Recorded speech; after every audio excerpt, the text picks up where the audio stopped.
I'll be with you guys in a second. I just have to finish making an order. Gotta make sure I order parts or else I'm gonna run out, and when I run out I won't be able to fix things, and when I can't fix things I won't make money, and when I can't make money I will starve and die.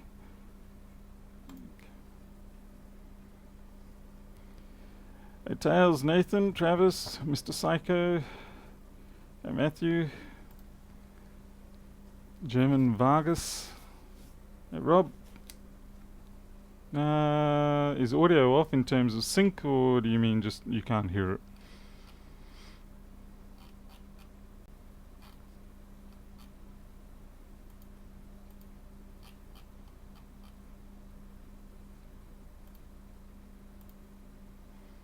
Sync. Bloody hell. Okay, be right back.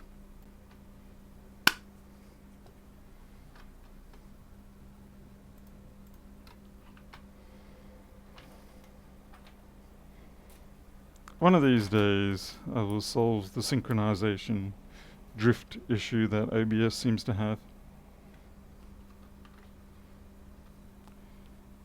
$150, damn it. Every time I make some money I then gotta spend it on parts. It's rather depressing. It's like I'm rich. No, I'm not so rich.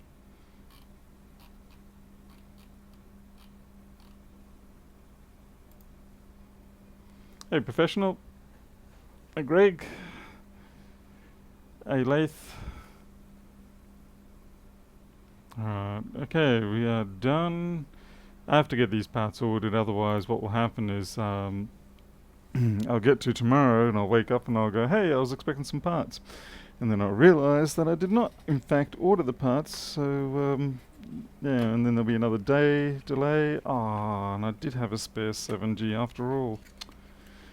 And that's the other thing. Sometimes you order parts and then realise that you actually did have them in the first place, but oh well, no harm in that. A couple more batteries, won't go astray. They'll get used up quick enough. I had to get other things anyway. Replacement screens. Alright, okay, so we've got a 1466, and according to the sticker, will not power on, but amber LED on charger is on. Attempted SMC reset and no fix. Alrighty. Let's see what the magical power supply has to say. Okay. And I was a little disappointed yesterday. I had a iPhone 7 job that came in, and I thought I had it on video, but unfortunately it would appear that I must have accidentally clicked on something on the mouse and stopped the recording halfway, which was annoying as anything, because it was a good repair too. Oh well, at least I got money for it. Alright, so let's see what this takes. Green light. The current's very low. We only got 87 milliamps. Okay. Not sure what to think of this one. 87. It's a bit of a different one. Hey, Annie 555. Greg. We're just ordering replacement screens for iPhones.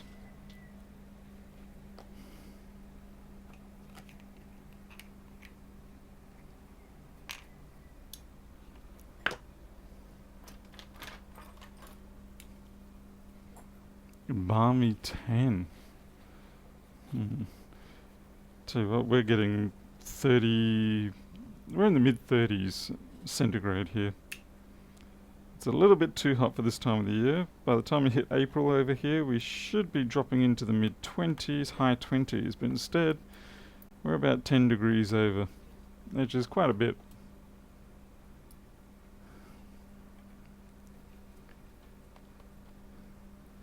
Yeah, Matthew, might be missing PM Sleep S4L. It's hard to say. I'm not real sure.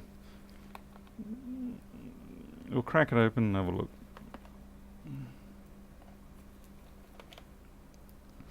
I did mean to order a replacement microphone set, but unfortunately nobody has stock.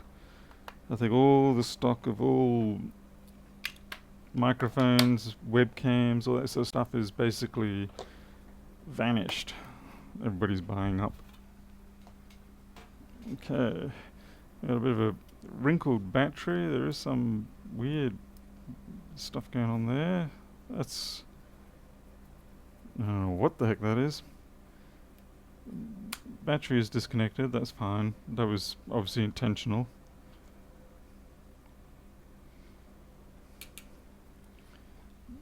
Okay, what was this? 34.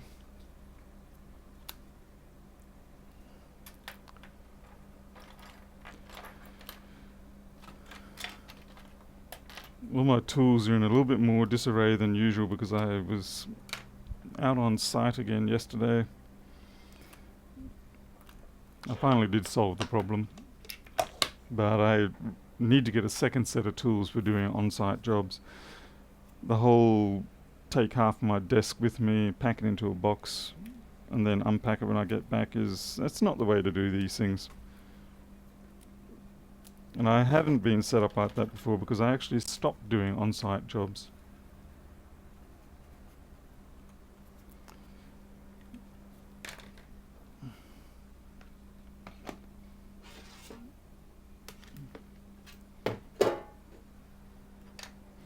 Let's get this battery out of here.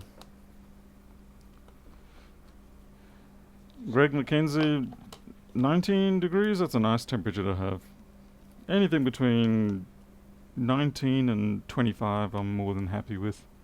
Our Southwest, Kitty, how are you?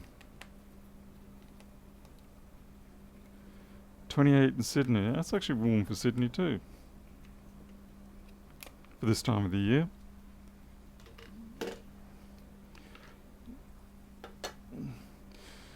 Maybe it's poor old summer trying to get a bit more attention. Had all that lovely attention from the bushfires, and okay, I got to wait for my microscope to fire up. Should pick up any second, hopefully. Yep, there we go. I just want to have a quick browse over the top.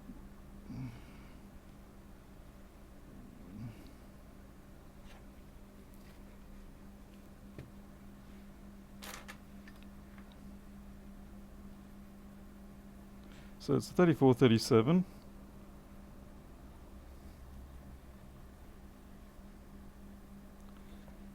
Can't really see anything on top. Let's take the board out. Hey, Lee Coleman, too cold. Yeah, anything below 10 is when I start to shiver. So, above 10, I'm pretty good. But below 10, and I really do need my extra layers of clothing. Stop me turning into a snowman. Hey, I am Six Girls.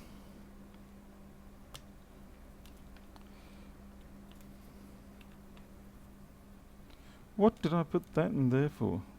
That's wrong screw. Wrong bay, rather.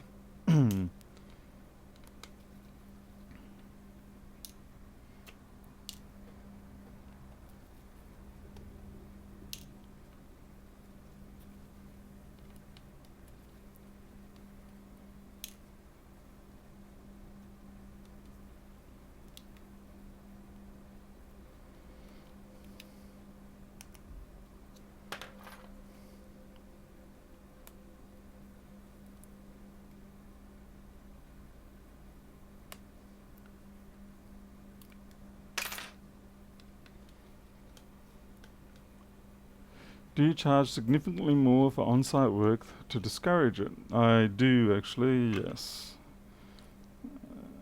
I mean, not significant to the point where it's ludicrous, but certainly I push up the price. And I think it's fair to do so because when you are called out on site, it does stop you from basically doing any other work that you might be able to do in the gaps of an existing job. So like if I'm doing a Windows rebuild or something, and there's going to be lulls in that job, and then I can go off and do other work. But once you're called out on site, any lulls that you have are basically dead time. So that's why you get charged more, because you have to compensate for the fact that I'm not able to get other work done that I would otherwise.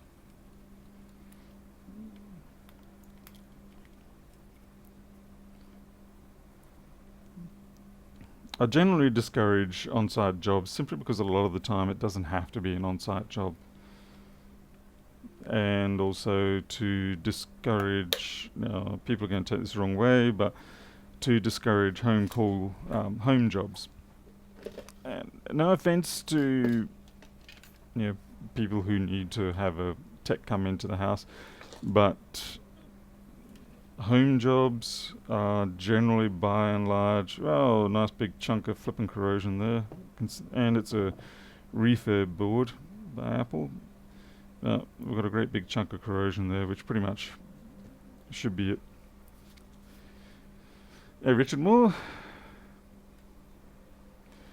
Yeah, doing consumer home call outs is just a nightmare. It's probably one of the first things that every tech runs away from or stops doing the moment they can. Because the amount of time you waste on those, or the amount of time that does get wasted trying to do those, and the amount of times that the job expands well beyond what you originally called out for. And more often than not, it expands out in terms of time. So like that 20-minute job setting up a printer becomes a 2-hour job because they want you to do everything else, but then they won't pay you for it because they're like, well, you're here anyway, why don't you do it? And it's like, well, I've got other jobs of people like you who want me to do their repairs, and I can't get to them because you're holding me back. Yeah, just one more thing. Exactly, Rob. Hey, Jacob Anderson. Oh, you're enjoying... What level of NBN you got there? 140 or...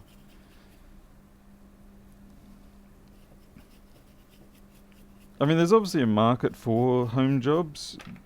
You're doing home call-outs, but the type of person who can do that is pretty rare. And you do have to be deadly strict with your people.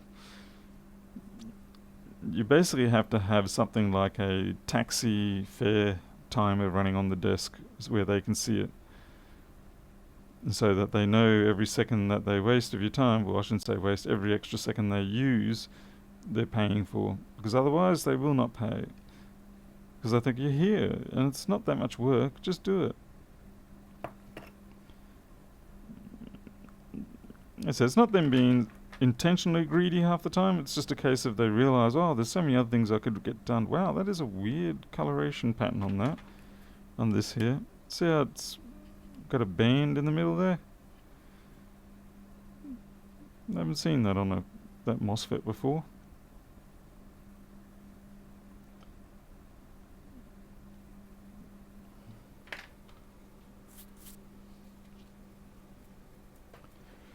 Yeah, Travis, that's the other thing, they're paying for the experience.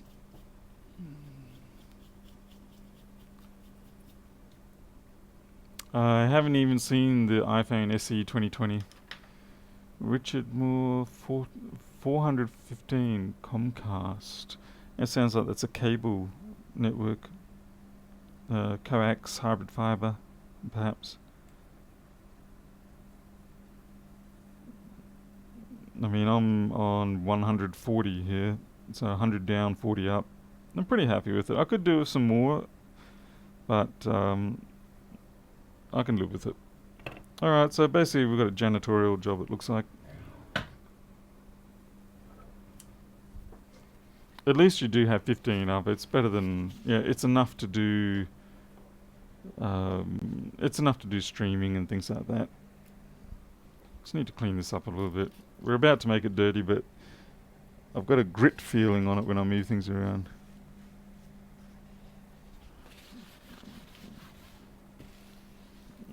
It's almost like I've got to put this thing through the washing machine every day at the end of the day. I don't think my wife would appreciate that though.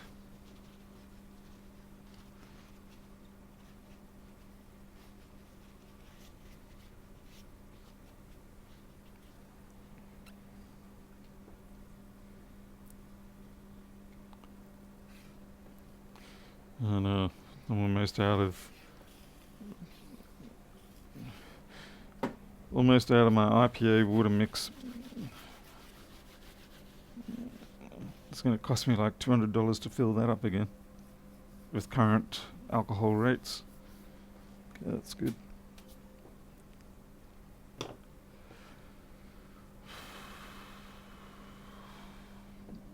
Okay, let's go.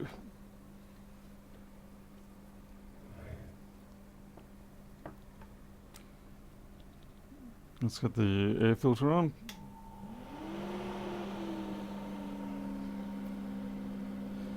There's going to be probably some track rebuilding required here. I'm not pushing that out. That's just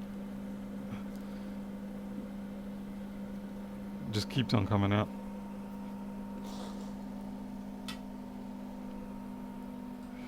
Ah, crud. Somebody changed it to an iPhone nozzle.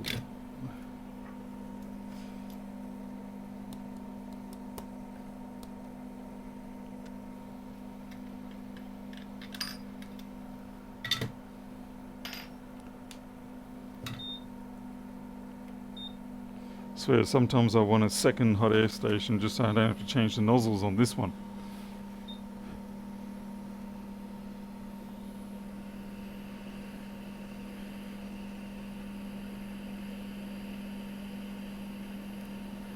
The chip's got a little bit of corrosion on its legs, so I might just replace that anyway. And there's a pad down here that seems to be lacking a bit of solder.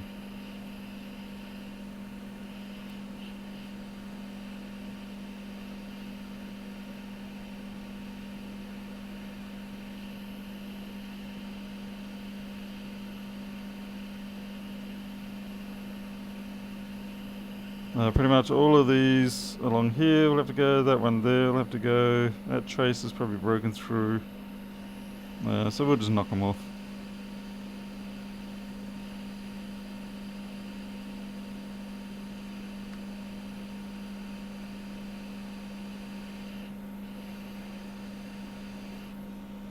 I might move that cap too. Okay, it seemed fine. I'll take the big chip as well.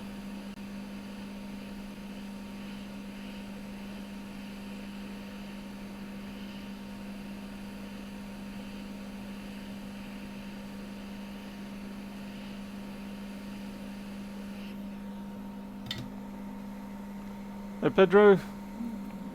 Hey Rodolfo, sorry. Duarte. That's a bit of a mess.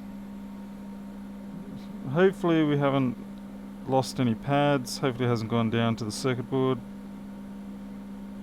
That cap might have to be replaced as well. Guess we'll see. Man, this thing is on a serious angle. That's better.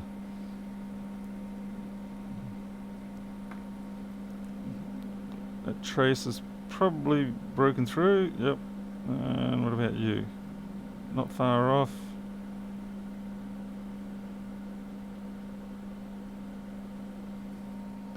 Let's get some cleanups going. Toothbrush. Where are you, toothbrush?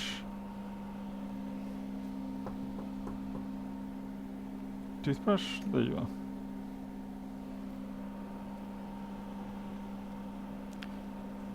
Micro is sleeping contentedly somewhere around the house. Up the other end of the house, not this part of the house.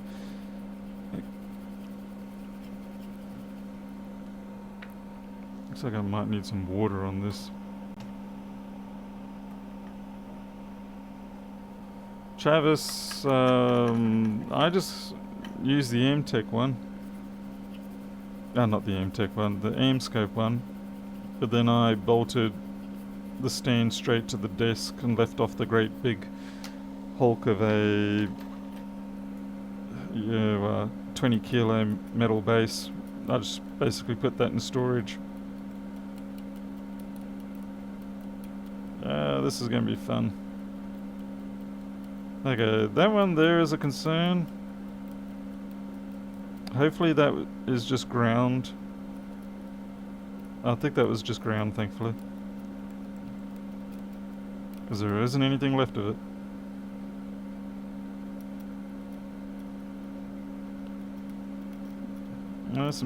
Yeah, that one's completely gone. That's some hefty corrosion.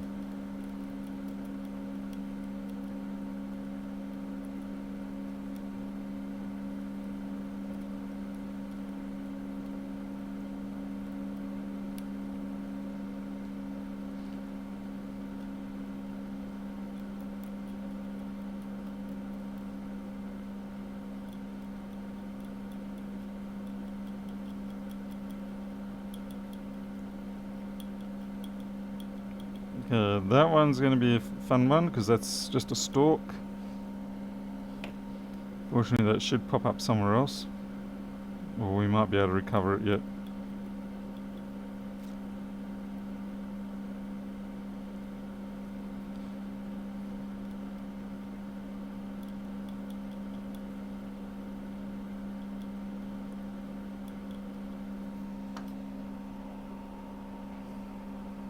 Hey, Blackhood.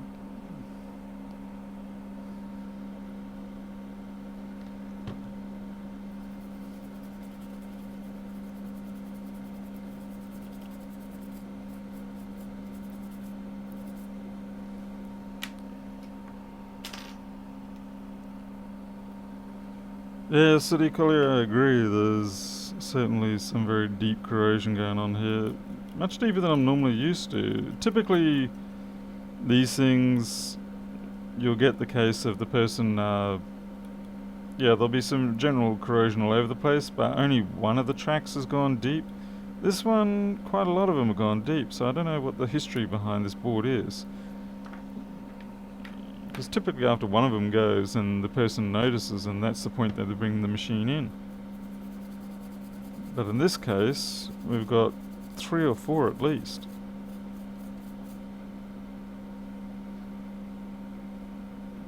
So that's some serious durability there, contrary to the opinion of some people. Pedro 3437. And this is the TPS. Oh man. TPS, what is it, 91820 or something?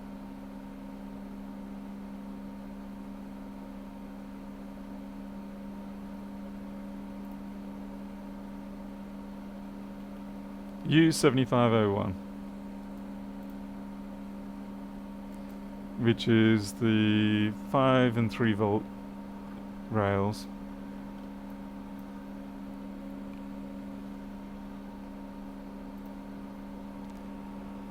Hey Richard, Bicker.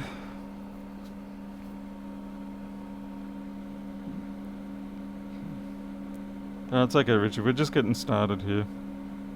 I'm trying to decide what my approach is going to be. Get a good perspective of what damage is actually there and what isn't. So I'll probably now start cleaning up the end pads on some of those parts.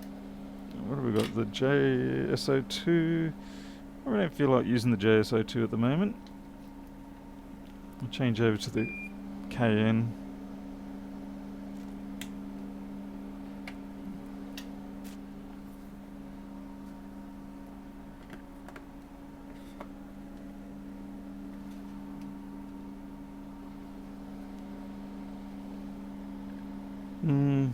Actually, I'll use the large K series.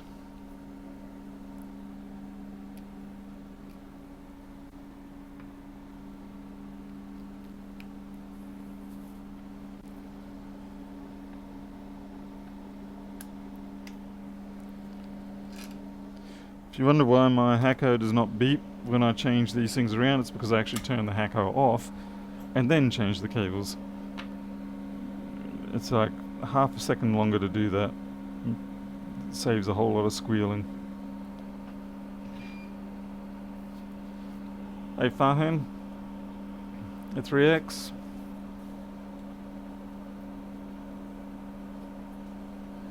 Ainsley, fortunately for us up here, we didn't really get much in the way of any of the fires. The only thing we got was a bit of residual smoke.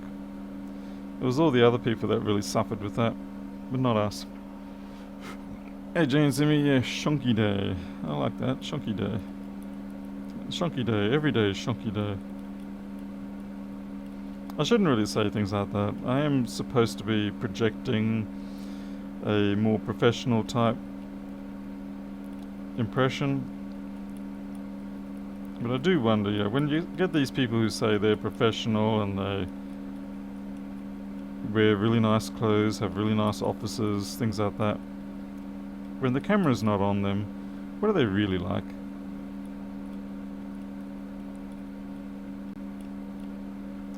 Okay, I think we've got undercutting going on under this part here.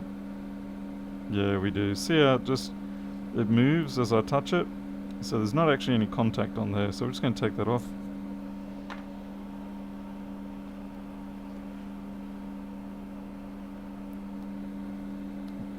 Professional, well, it doesn't really make any difference at the end of the day. It's easy enough for me to just switch it off. And then I don't have to modify my Hakko. I'm not a big fan on modifying my equipment too much. Even my Digikey multimeter, I actually haven't modified the multimeter. I've only used software to get around some of its behaviors. But I haven't physically modified it. I think I'll get rid of these two as well, just in case.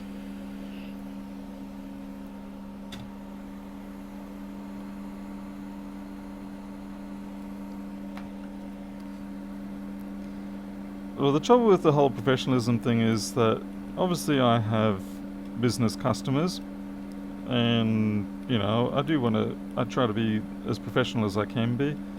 But when it comes to these videos, I don't really want to be sitting here and going, and now I'm going to make the first incision on R1706, which is an 0603 resistor, 2K, 5%.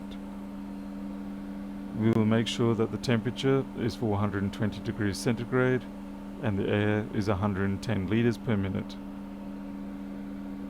Yeah, I just can't do that the whole video. It's not real for me anyway. Yeah, maybe some people actually are like that. I'm not. Sorry. Hey, iPad for you.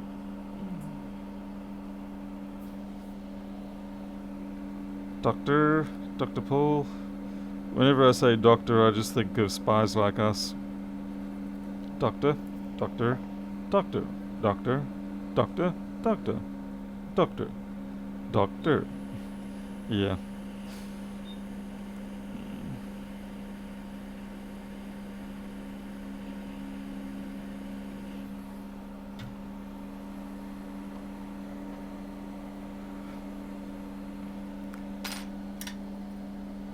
The downside is, of course, Rob, that people often will decide to use your services or not based on a lot of that sometimes. And yeah, I mean, obviously, if I'm in a business and I want to hire or use someone's services, I want to make sure that they're going to do a good job. I want to make sure that they're not just running around like crazy people in the store and being careless with my gear, or shooting Nerf guns everywhere. Oops, sorry, I didn't say that. I'm just kidding. But I think there is also a degree of realism as to what we should be expecting. I am fortunate that all the business clients I do have at the moment, I'd say most of them have all seen my online videos and they don't seem to have any problem with that, so that's good.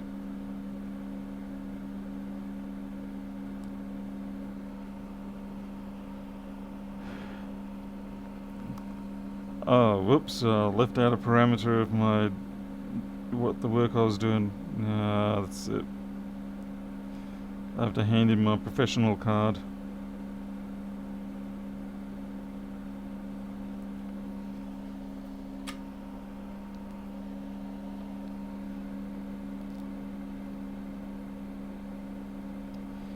Now this is going to be a fun one.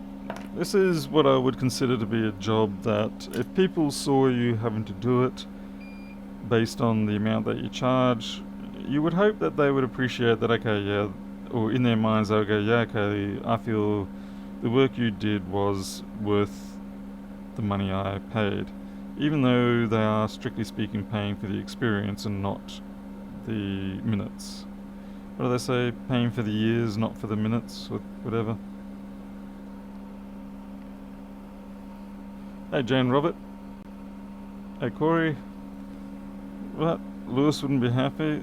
I don't really care what that hack thinks. He's living it up in New York.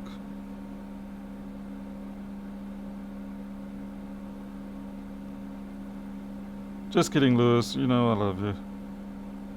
In a, strictly professional, manly kind of way, of course.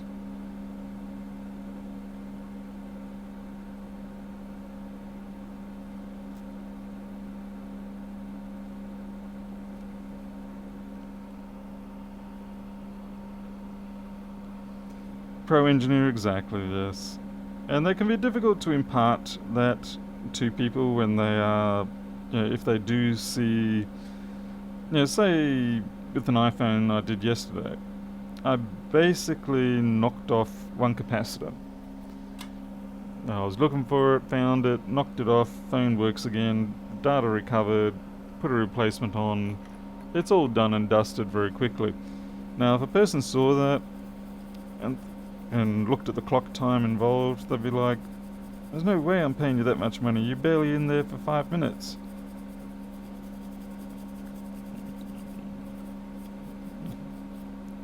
Which is a big reason why I don't tend to detail too much on my invoices. I just sort of go, phone repaired, data recovered. Obviously I keep a fairly moderately extensive record on my internal system, but certainly not on the invoice. The more information you put on the invoice, the more questions you tend to attract.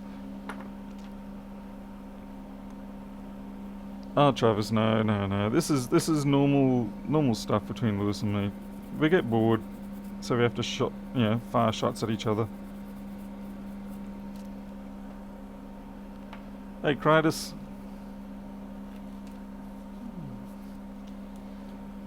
I mean, as it is, I haven't even heard from him in ages. From Lewis, that is. I haven't seen one of his videos in a long time now. And I don't think he's even put the effort into insulting me recently, so I'm a bit disappointed, to be honest. Alright, time to get rid of this. Hey, John Bigman. Time to get rid of this cancerous type of undercutting. You watch, it won't actually be that bad. This is just a ground floodplain, but you do need to make sure there's no corrosion hiding in and around it.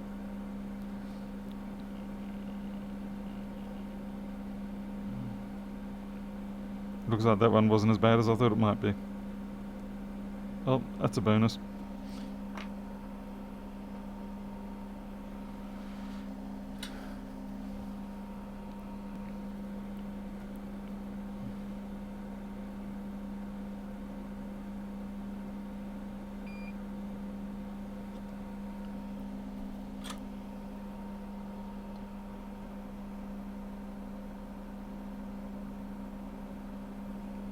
Hey Richard, Schmadanov.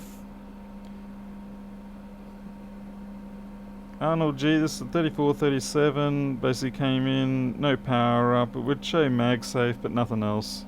And I had a really unusual 87 milliamps of draw, which isn't what I normally sort of see.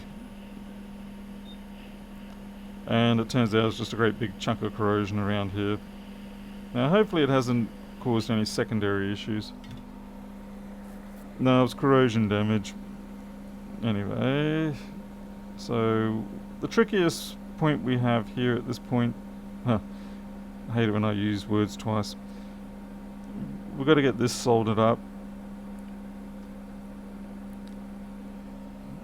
Let's see if we can just touch it and get some solder on it. If not, we'll try to put a solder ball on it. Actually, I might just put a solder ball on it straight up. Got a stash of 0.35s around here from the SMCs.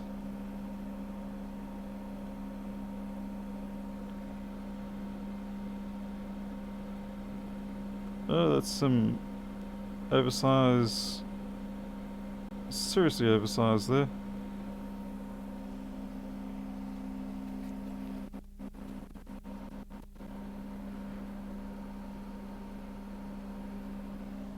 Pro engineer, that is quite possible the case, yes.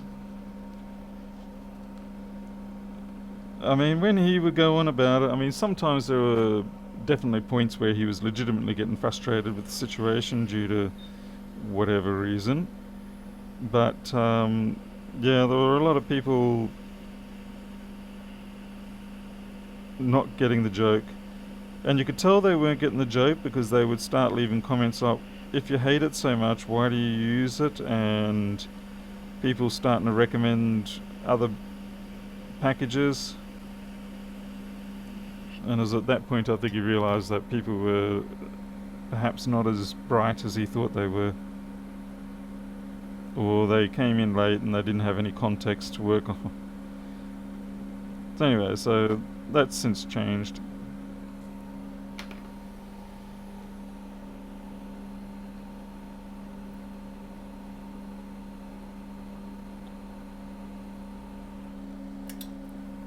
And for media, good that you got a bunch of jobs waiting, but yeah, it's a pain that stuff isn't coming out of China too quickly. I've got quite a few parts I'm waiting on as well, and I've got customers that are getting a little bit antsy, and I mean, I get it, but there's really nothing much we can do, because basically since late January we've had no real consistent supply.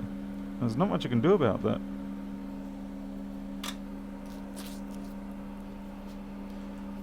Creatus, I use the Quick 861 DW, pretty much like everybody else. It's a dependable station, good price. It's very hard to argue with its position in the market. Now I remember when Tim from TCRS first floated the idea of the Quick 861 DW, and a few people were a bit unsure, and fair enough.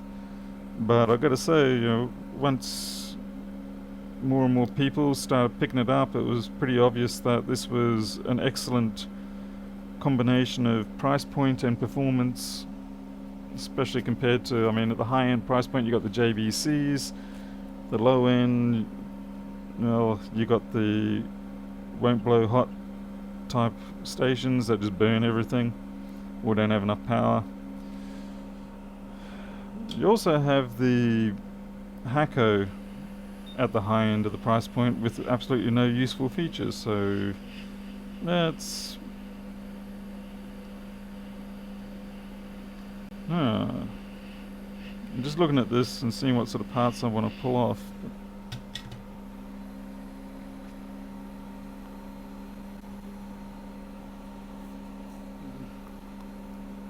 Is this Jan Zimmy? Lewis couldn't use me as his whipping boy. Yeah, he'd have a difficult time. I'd probably argue with him too much.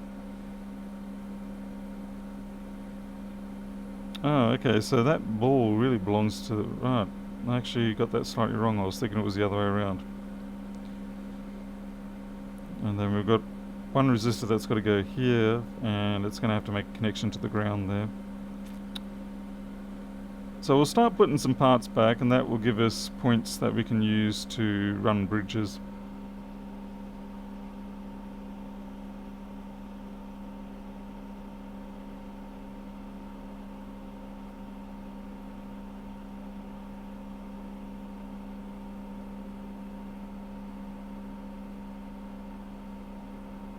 Creatus, when it comes to hot tweezers, no, I don't have any of those. Occasionally I do want them, but the price is just a bit too ludicrous for me. I mean, I use the Hakko 951, and I'm very happy with the Hakko 951. Man, this feels like a good board. What is this? Clicks. Oh, this is the intermediate one. I actually might not take the parts off this one. It's a board that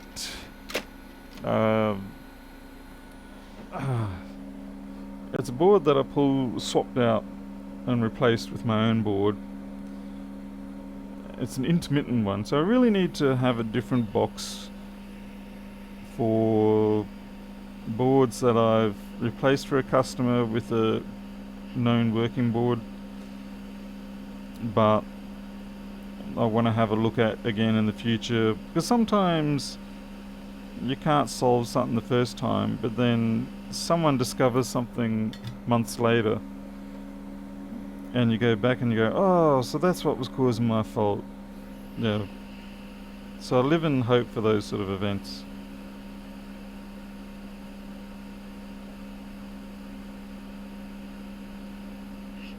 Yeah, I really don't know if that ball actually left enough solder on the stalk.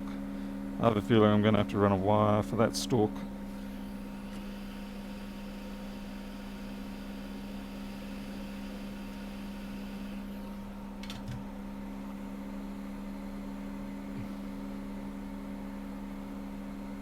Farnell, I don't really have any suggestions. Flex Boardview will do iPhone board views now. But if it is your daily type thing, as in that is what you do every day working on iPhones and Androids, then at this point ZXW is probably still going to be your mainstream. Whereas if you're someone like me, where you're predominantly MacBooks, and you only occasionally get an iPhone that you have to put up on a board view, then Flex Board View works well.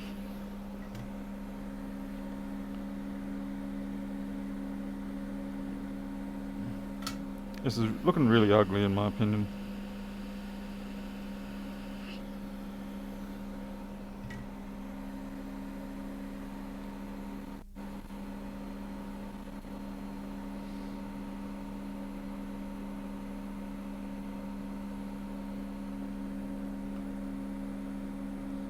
Someone can give you a link to Flex Board View.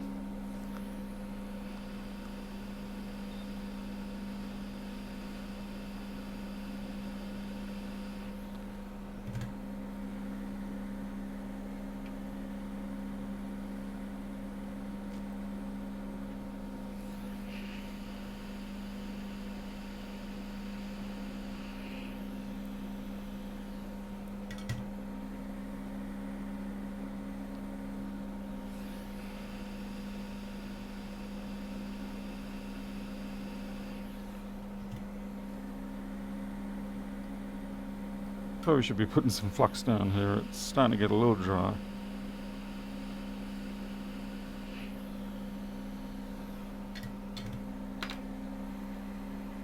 Thanks, Travis. Yeah, definitely moving to the Quick 861 DW is a massive change in how well you can do repairs. If you've got one of those cheaper ones, some of them are not too bad, particularly if you're just doing iPhones. But when it comes to MacBooks, if you don't have something like the 861 DW, then you are going to suffer and you will likely do more damage.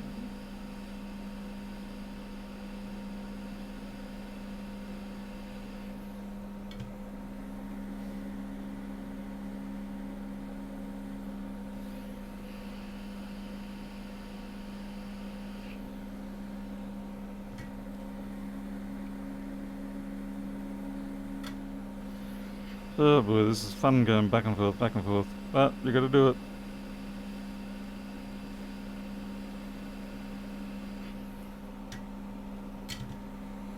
Hey Defcom, didn't see you sneak in there. Welcome.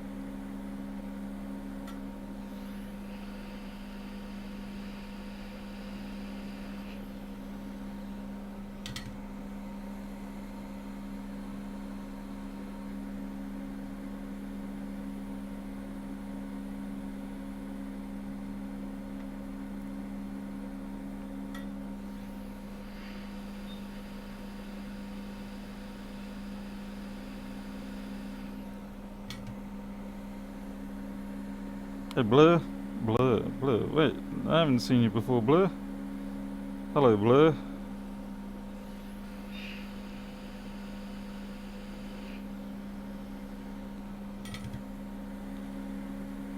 So we still got the one that's got to go here and connect up to ground. I guess I'll just put it there. It's only going to have the one pad to attach to.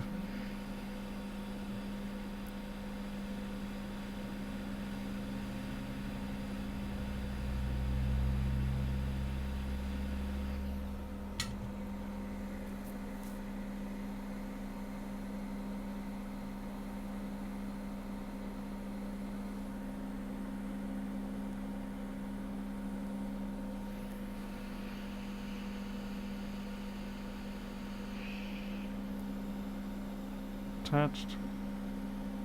Seems to be.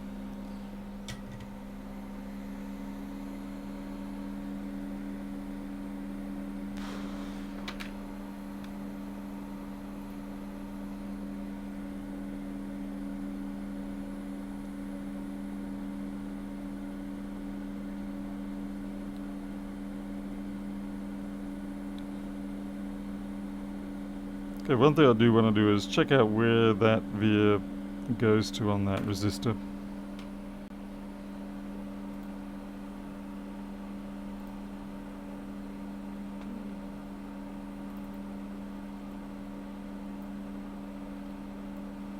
So I'm pretty sure it's that one there.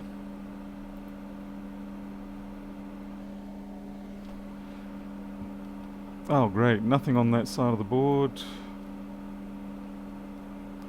That goes to a wire link over there. Looks like we've got a test pad, maybe.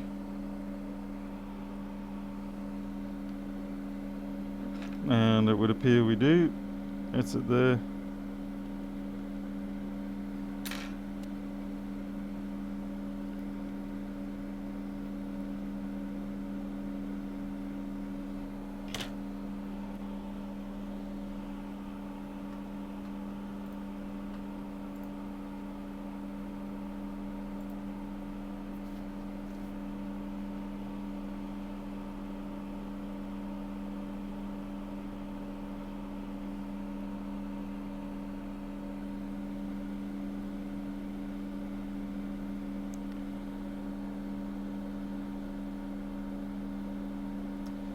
Alright, let's put the big chip down.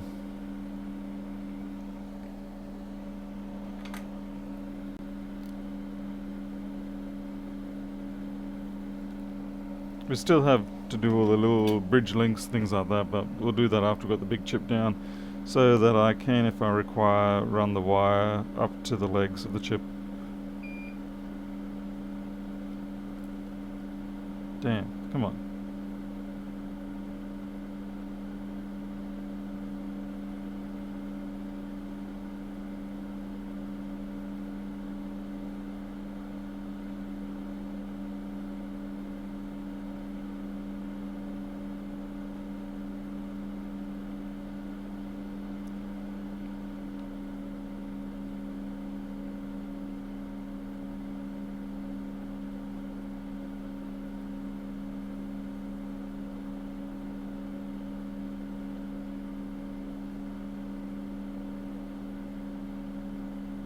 Stuck.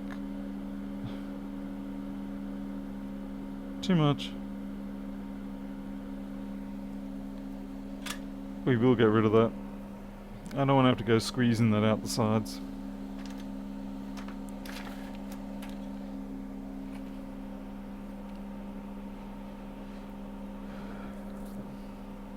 John Bigman, I use leaded solder pretty much on all of these rework jobs.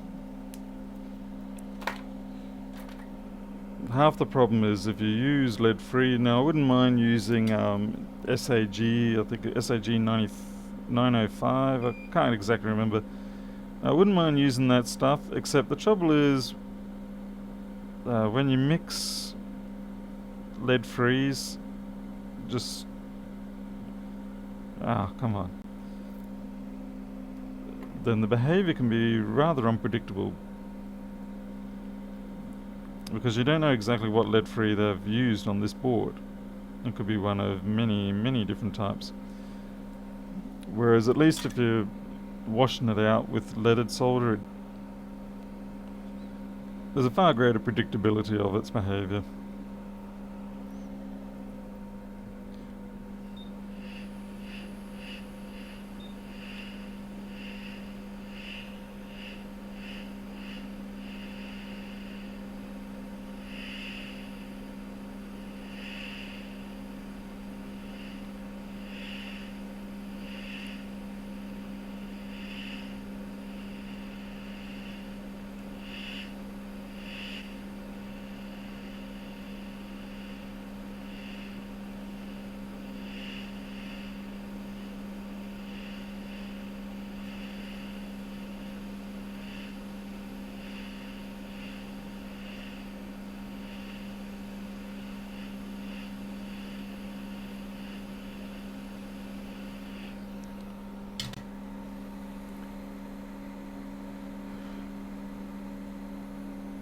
John Bigman, well, the good news is you don't have to, so stick with what you know, stick with the leaded.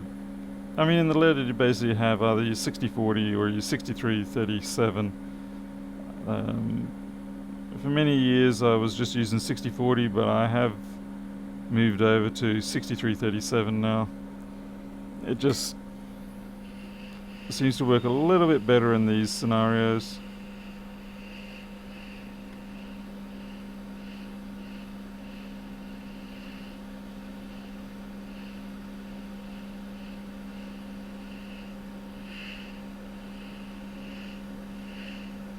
Even though the legs are all melted, I've got to be careful because the center pad is not yet ready. There it goes.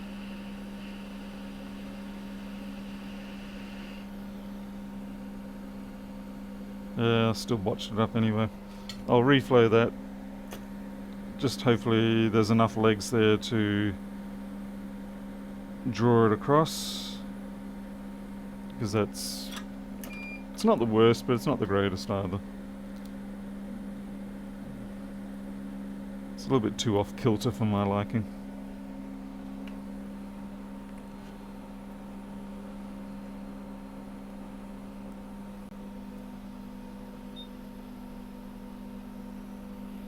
Silver solder, well, that's really getting rich. How much does that stuff cost you? Per, say, £1 roll? Or not £1, half-pound roll.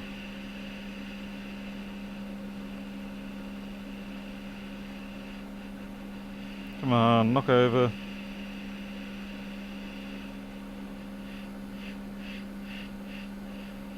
Okay, that's better.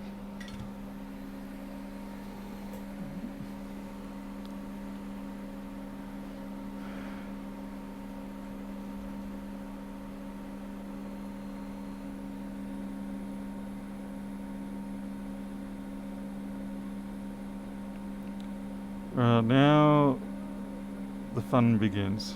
Have I got corrosion all of a sudden just appearing out under there? Oh, I do too. Where's that from? Oh, it was just a blowover. Somewhere else on the board must have had that little chunk and it just blew across. Now, in this scenario, what I could do is rotate that resistor that we need to connect to the ground, and there's just enough there that I can probably get away with that. There's a bit more corrosion under there than I like. But that's okay, because we're just going to go end cap to end cap there.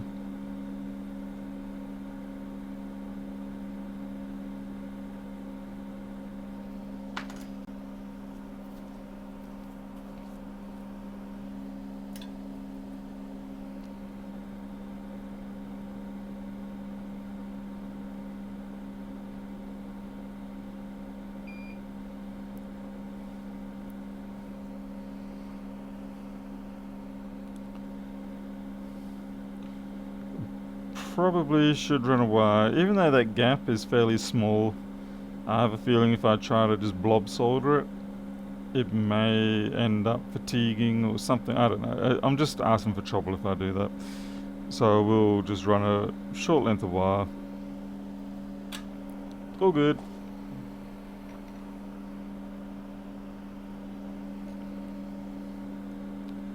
by short, I mean really short. Technically I could actually do something stupid like put a bigger version of that same resistor value on there. So I think, what is that? That's a 201. I could put a 402 in its place.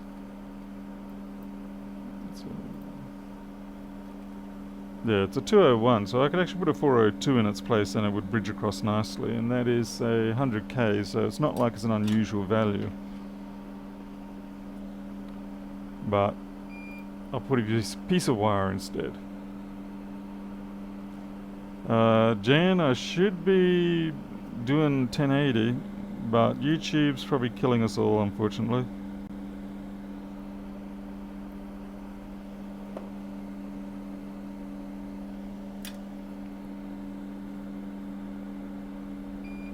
And the only trouble here is that this is the left-hand side connection, and well, yeah, let's try this.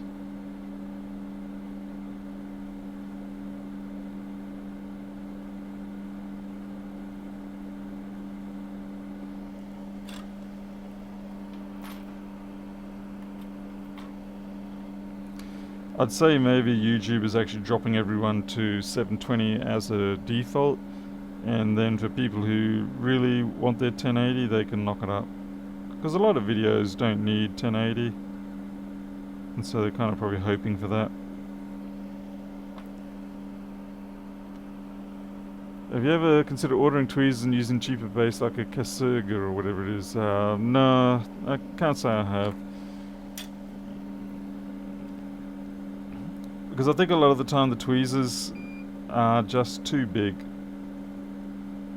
I mean, if you look at the JVC Nano tweezers, that's about the size you want, and I mean those things are incredibly small.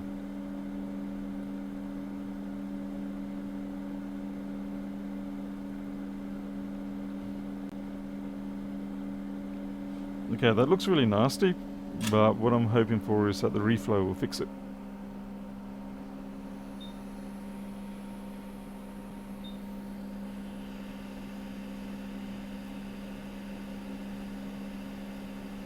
Looks like I have to fix up that pad there on the chip.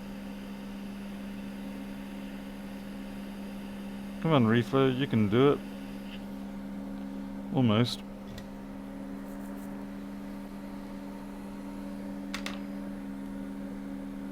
It's not very pretty, to be honest.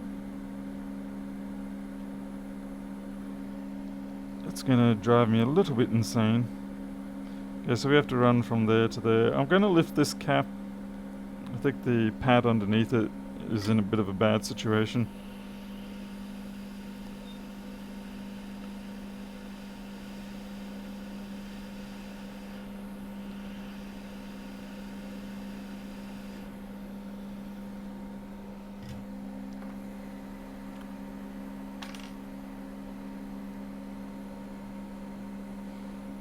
Mr. Lethal's here. Hello, Mr. Lethal. How are you? I'm never teaching. I did my time as a desperate student. I will not teach again, if I can help it.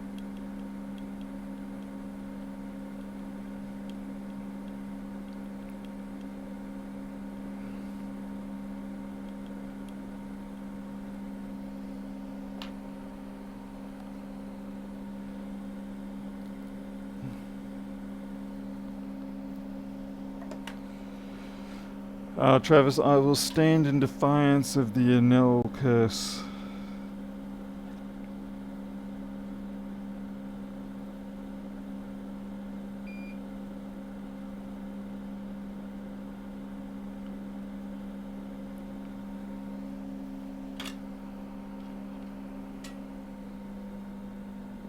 Anel, that was the case before CV19 even was around. You New Yorkers should be used to that. Oh man, I've got the jitters bad today. Woo! They make soldering fun.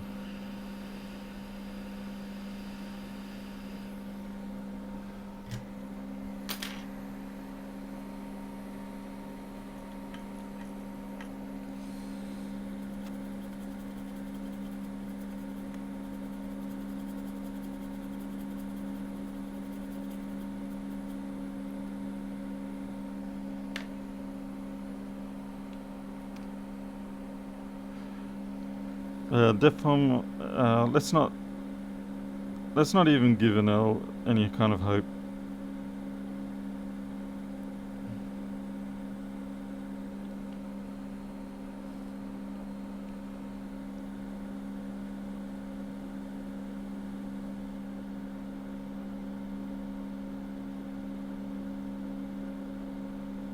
Every now and then I'm getting a vibration through this desk and I don't know what it's from. It's almost like it's from my phone or something, but my phone is... Ooh. Sorry, I've just got to check something.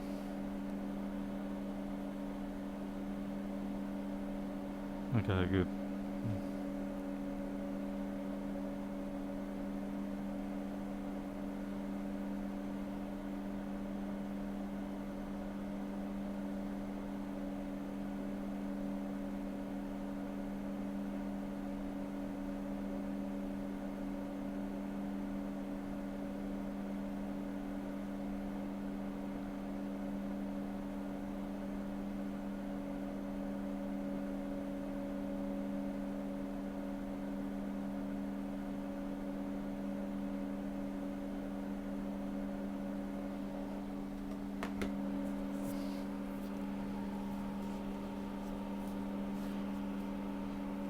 Hey, Christian Loyola from Chile.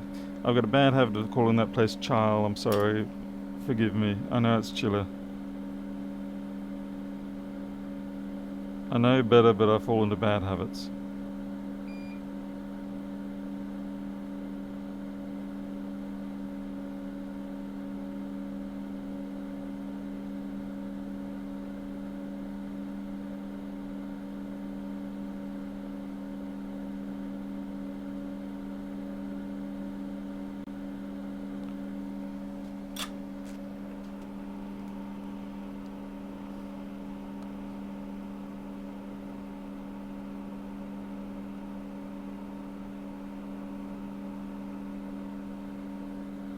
Yeah, we're all good here. The town, fortunately, because it's a rural town, we are fairly, comparatively safe. There is, of course, always a risk that someone from out of town comes in, spreads CV19 around. But overall, things are progressing well. We've got supplies, we've got toilet paper. It'd be nice if people were a little more cautious here. Some people aren't honouring the distance thing, which does frustrate me.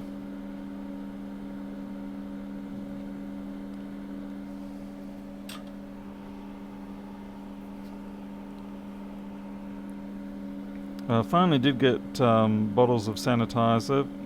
I only wanted one for the car, and I've got that now, so I'm happy. Okay, we're going to run a trace between these two as well. This sort of looks connected, but I'm not going to trust it.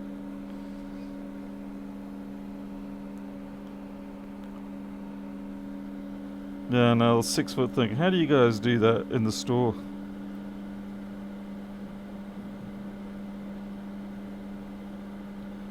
Like when I was working at the fast food place last night, it was impossible to keep the 6-foot distance. It just no way to do it. And I did not feel comfortable about that. But the only reason I persisted is simply because, well, I'm really relying on, the fact that we don't have any known infections here. But like I said, that's no guarantee. Oh man, don't you dare do that to that resistor. That's my Stumpy Veer resistor. I cannot afford to have that lift up.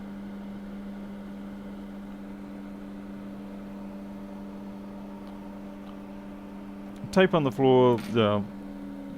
If only people would actually look at that too.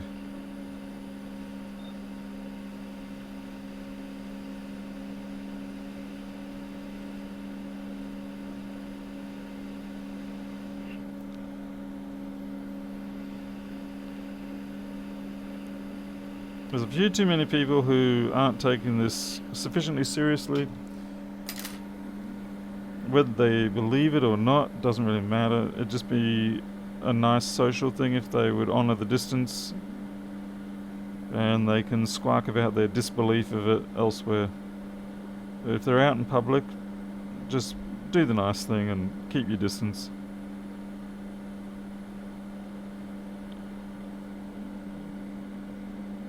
Okay, we've got to bridge this one here.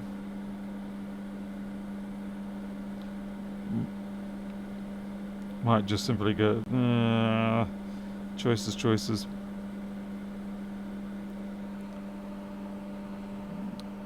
Nick Vasey, it's a standard handle, but it's one of the K tips, KU I think it is. No, get my head out of the way. Yeah, standard handle, but it's the smallest of the K series knife tips that you can get on the 20, what handle is this? 2028 handle. I find it quite nice. I do switch between that and the JSO2 depending on the work I'm doing. And I'm waiting for a replacement handle so I don't have to actually switch the tip each time. But that's been held up by the fact that no one has any stock of the gloves that I want. And I was foolish enough to order the gloves and the handle at the same time from my supplier. The particular supplier that I use for getting the Hakko equipment. So it was a slight mistake. I hopefully have corrected the fault. I got them to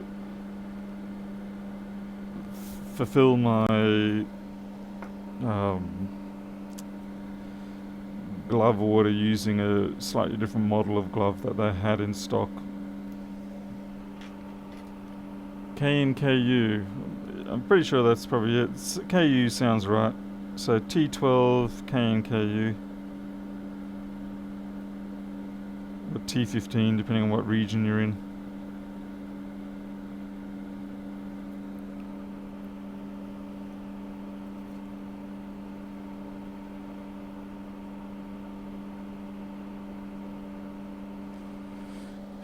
Unfortunately, Jonathan, no matter how many legit deaths that you can list, people are always going to question it.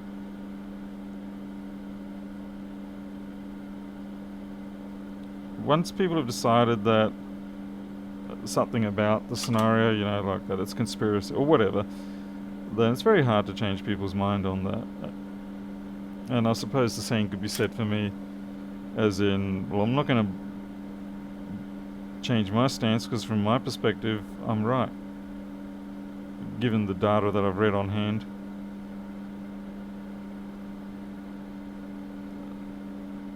So it's the environmental thing all over again.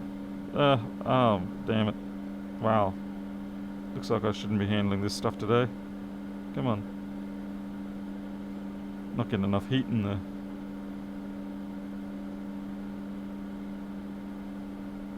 That's a rotten mess.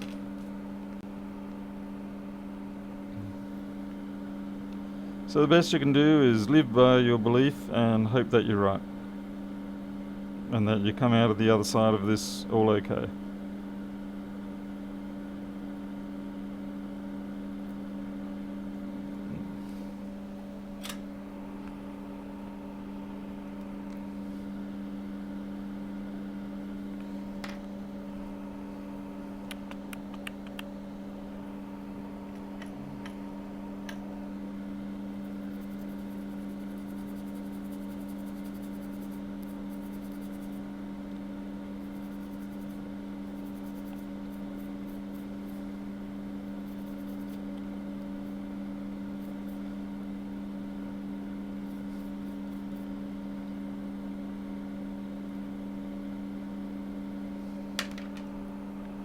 Yeah, I'd rather be safe than sorry. Particularly that it doesn't really cost me anything so much to be a little more, protective of things.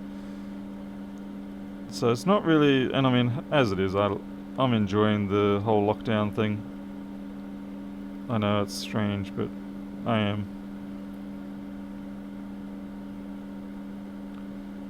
There's less cars running around on the road. There's less pollution. It's just really nice.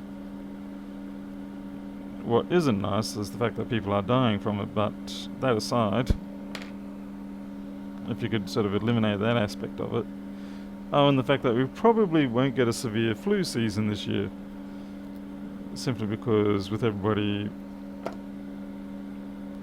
behaving with CV19, it's the same sort of behaviour we need to prevent the spread of all the other things that we normally get plagued with every damn year.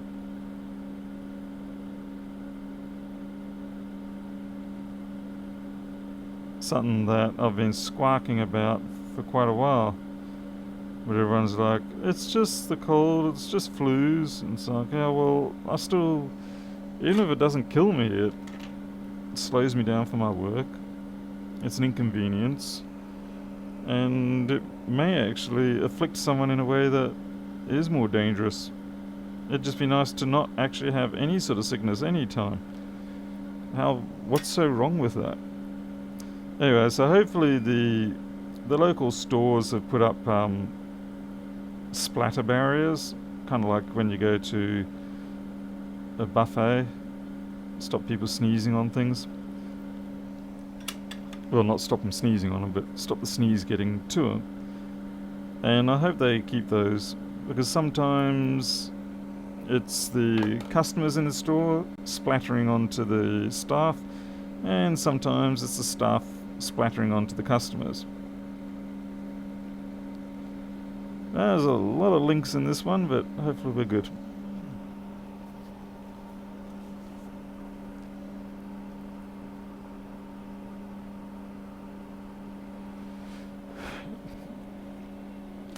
Oh man, scoliosis, that's nasty. Sorry to hear you got that, John. Really, yeah, not good.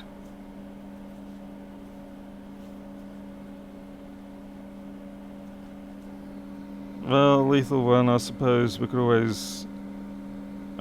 always advocate the having Ebola parties, like they used to have chickenpox parties. The trouble with Ebola is that it's just so, its mortality rate is so high that it actually inhibits its ability to be transmitted effectively, in terms of spreading around.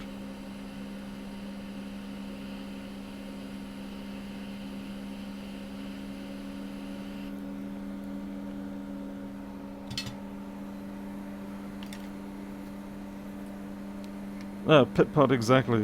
If you have a look at the annual influenza statistics, it's quite terrifying. But no one really cares until it's too late, when it actually starts afflicting them. And while CV19 is certainly a more problematic scenario, there's no reason to ignore what we could be doing for influenza as well. Anyway. I just want to verify that a couple of points here. Make sure that it is in fact a double cross. It should be, because it is a capacitor and a resistor, so that's basically probably a low pass filter configuration. And yep, it is.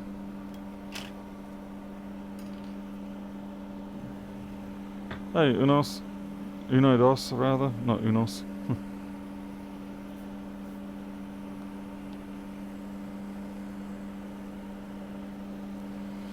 Alright, let's see if that's fixed it.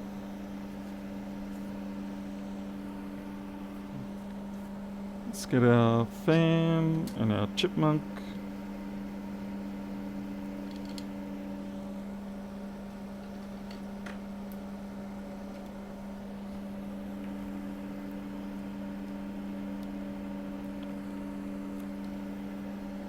I bring the fan just simply so people feel satisfied that they've seen it.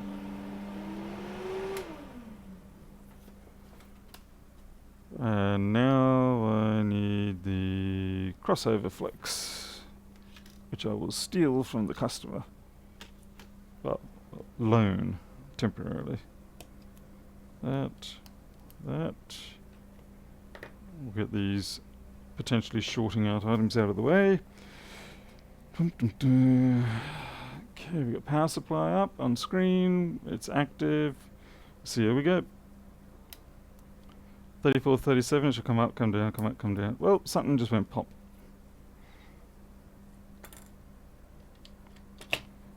I'm almost certain I heard a pop.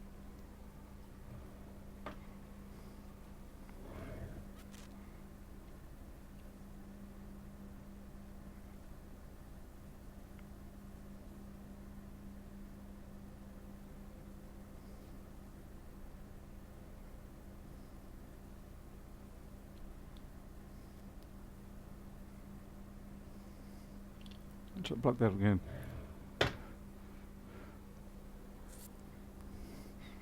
.8 amps.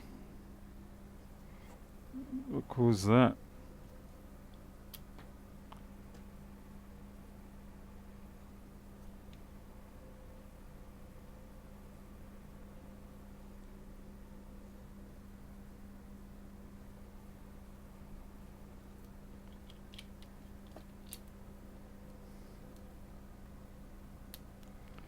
Probably is Anel's fault, you realise.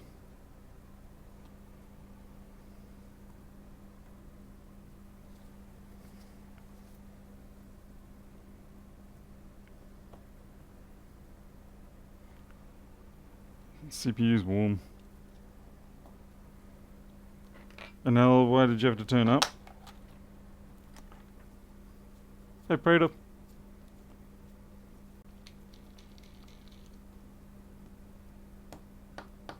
If we got to 1.8 at 18 volts, then yeah, that's slightly problematic. Let's have a look at the PCH.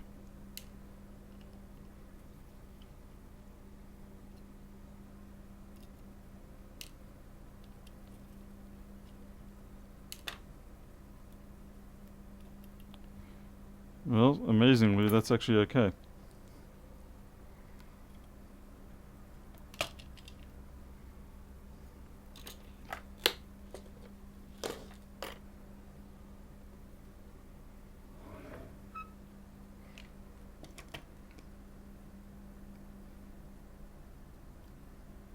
Wait, no, PCH is ficked. Anel! You son of a gun. Yep, that's gone.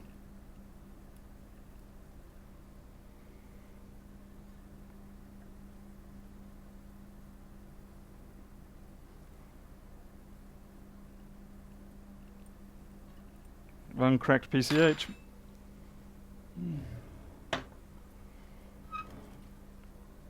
Not good. Question is, why did it wait until then to pop? What did I miss? Did I cause it?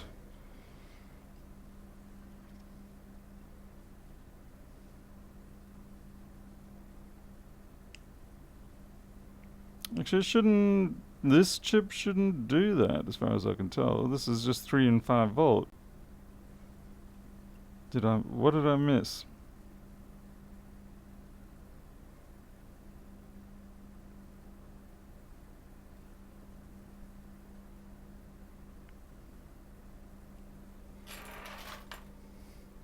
Yeah, Nell, you probably did.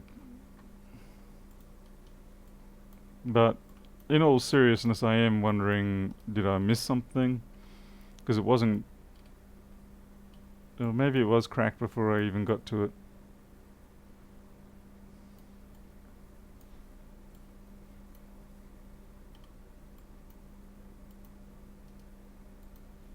That's very disappointing.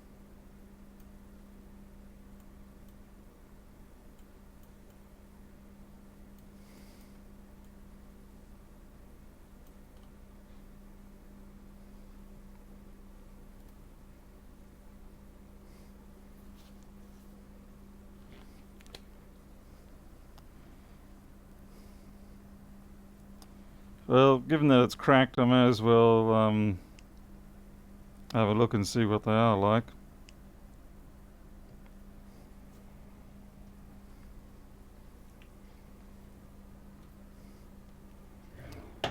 Yeah, as you can tell from the change of tone in my voice, I'm not really overly pleased.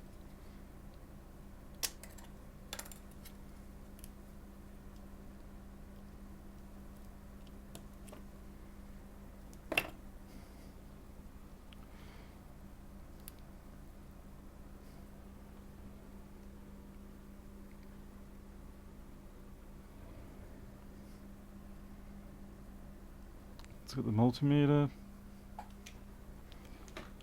If the voltages weren't right on that chip, then we should be seeing a bunch of other stuff popping and blowing.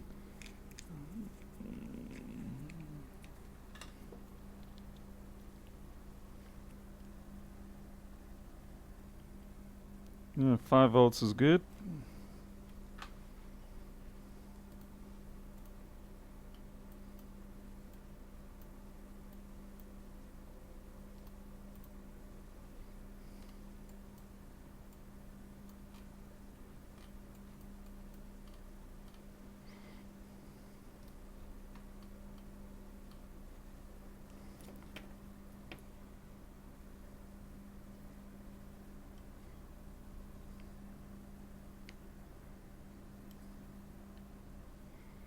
Three point three is good. So 5 and 3.3 are fine. So it's not likely what I did.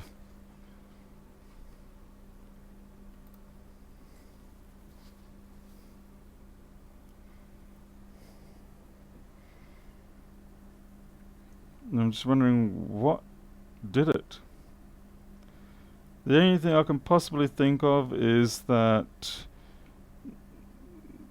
yeah, but then at some point something must have caused that, in terms of something caused the weakness in the first place. The only thing I'm slightly happy about here is the fact that I didn't spend 6 hours looking for the fault afterwards.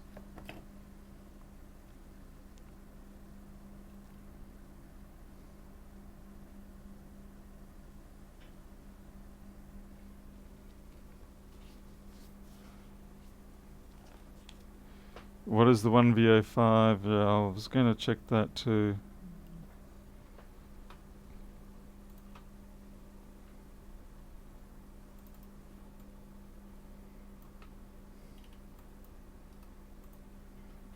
I'm guessing you mean U7600.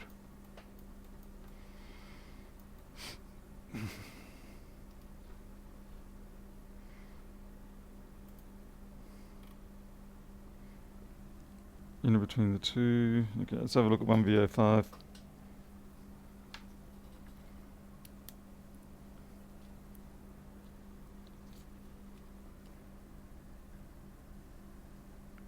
That's it there.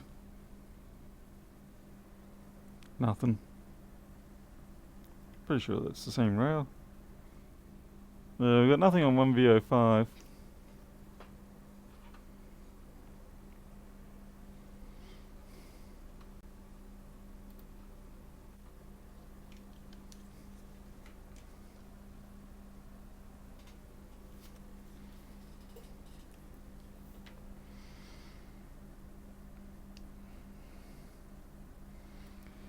So yeah, the only thing I can possibly think is that the corrosion, but like I said, the problem is the corrosion seems to have only affected this area. So I guess what maybe happened is 18 volts or something has come in.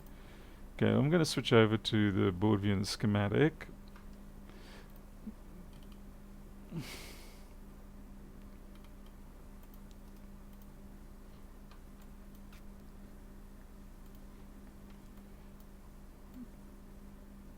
Okay, so we've got our PP bus S5H the other.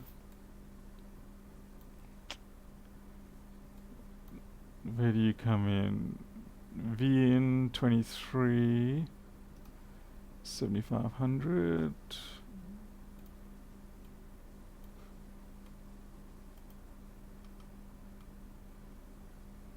So pin 23, and that is not anywhere near any of the work I did. So it's this cap down here,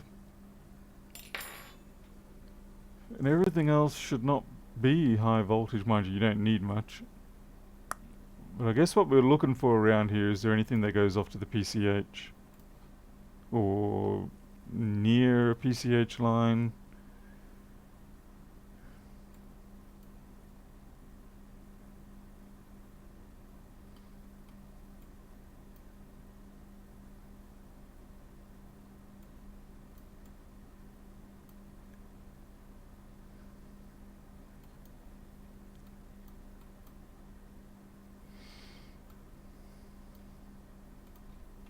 Let's have a look at the work I did do.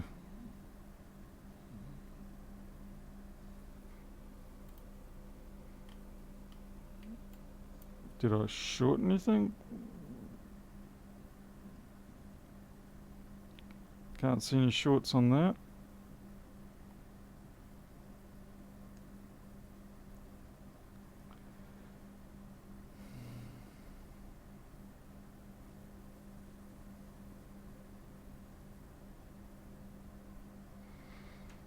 No, legitimately cannot see.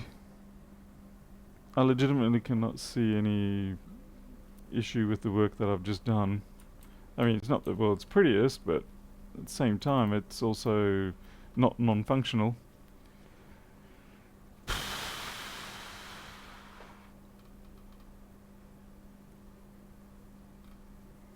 Hey, Tim. Tim, we just had an Anel kill a CPU. Blew the PCH clean off. Look at that. It's shattered. That's not a piece of hair or anything. That's a fault line right from there. So whatever shorted out was around this region here and just pushed it up. And the only thing we have is that there was a whole bunch of corrosion around here. Oh crap, you can't see.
Hmm.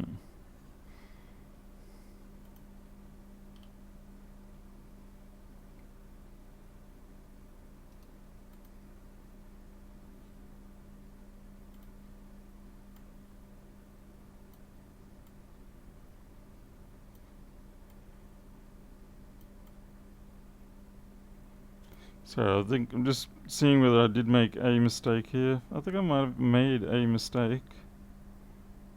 I think.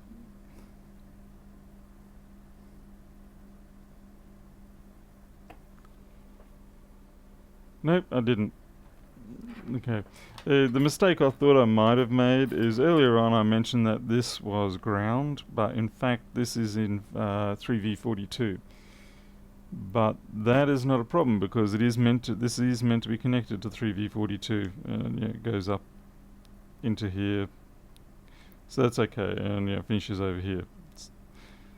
So for a moment then I thought that maybe I had put this resistor onto 3v42 when it was supposed to go to ground, but it was correct what I've done. So at this stage I can only assume that the floor that led up to the PCH blowing up just then was already pre-existing.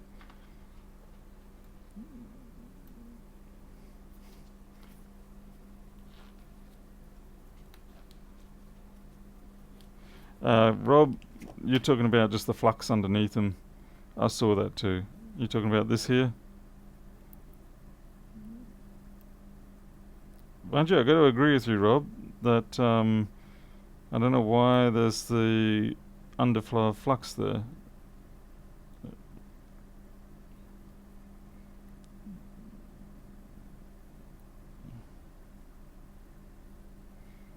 And it looks like it was pretty old. So it could have been from something else entirely.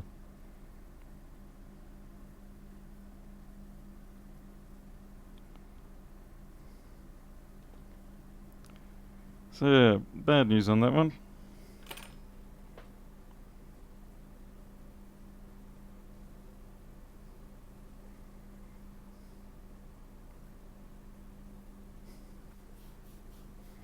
Blame it on the JTAG. Yeah, I don't think so. So at this stage, what I might do is I'll... yeah, it's interesting, Rob. These have all got them. All these caps have got this residue under them. I might just lift one up and have a look, see what it is. Is it flux or is it something else?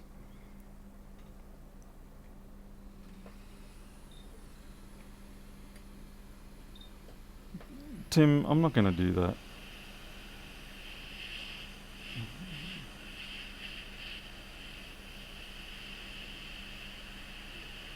I can only imagine these fluxes. There's no way that all of these could simultaneously pop and leak like that and not have any artifacts on the top, so yeah. But we're going to lift it up anyway for the sake of posterity, maybe? Okay. Yeah, it's just flux.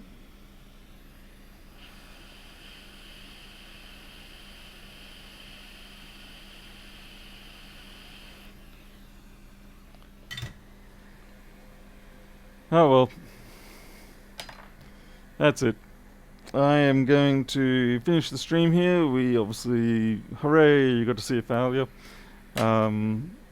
I'm just going to contact the person, let them know that the CPU is dead, and I'll say that it was Anel's fault, and if they've got a complaint, they can send the bill to Rossmann Repair Group, addressed to Anel specifically.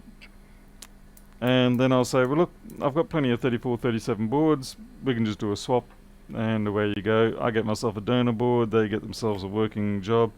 And in fairness, this is an Apple refurb board, okay? So the odds were against me. Apple refurb board, Anel turns up, what do you expect?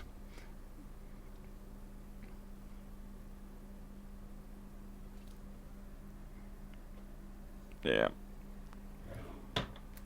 We tried. And like I said, you know, get myself a 3437 donor. Question is, has the SMC and the BIOS been obliterated now? I don't know. I guess we'll find out in the future when we use these parts on another board. Alright, I will catch you all later. You all have a good day, stay safe, even if you don't believe it, and I will see you next time. Until then, take care.